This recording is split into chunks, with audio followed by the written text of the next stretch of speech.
Beint millilandaflug til Akureyrar risastórt mál fyrir okkur og fyrir þetta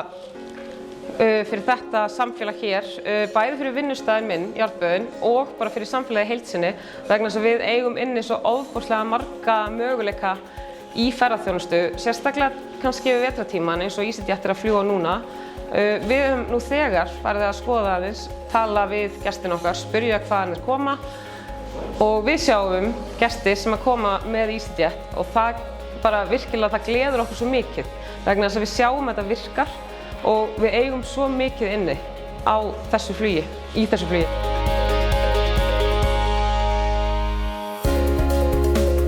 Við erum með allar þessar ferðir, snjósleða, gönguskíða, snjóþrúgu, hundasleða, bara Super Jeep og Jarðböðin.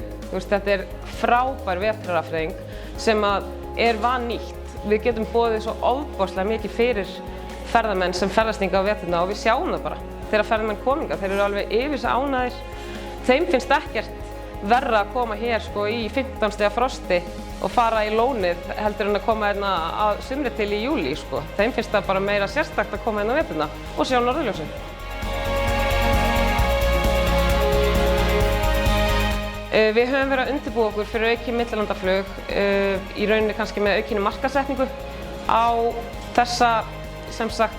til þessara landa sem við vitum verið að fljúga til. Við höfum séð að skila árangri, þannig að það svona aðal áherslan sem við erum að leggja á núna.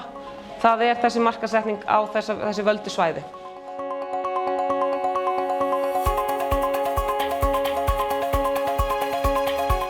Ég í ferðaþjónustu vegna þess að ég hef haft áhuga á því bara frá því ég hætti þessina fjósaverkunum heima hjá mér og fór ég yfir í ferðaþjónustuna þegar maður var táningur.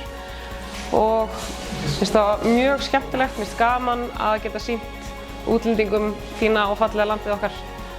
Og það náttúrulega frábært að geta unnið við það sem mann langar til að vinna við í sveitarfélaginu eða á svæðinu sem mann langar til að búa á. Jarðböðin mjög dugleg við að styrkja alls konar viðburði og félög hérna í sveitinni. Til dæmis má nefna Mývatnsmaraþon, það má nefna jólasveinin okkar í Dimmuborgum. Við styrkjum íþróttafélagið og íþróttafélögin á svæðinu, stórsvæðinu, skóla, bara alls konar. Við getum alveg farið niður í bíngóvinninga og allt svona en við erum mjög samfélagslega miðuð og við viljum styrkja og gefa af okkur til samfélagsins. Af því að ef það ekki samfélag þá erum við ekki hér.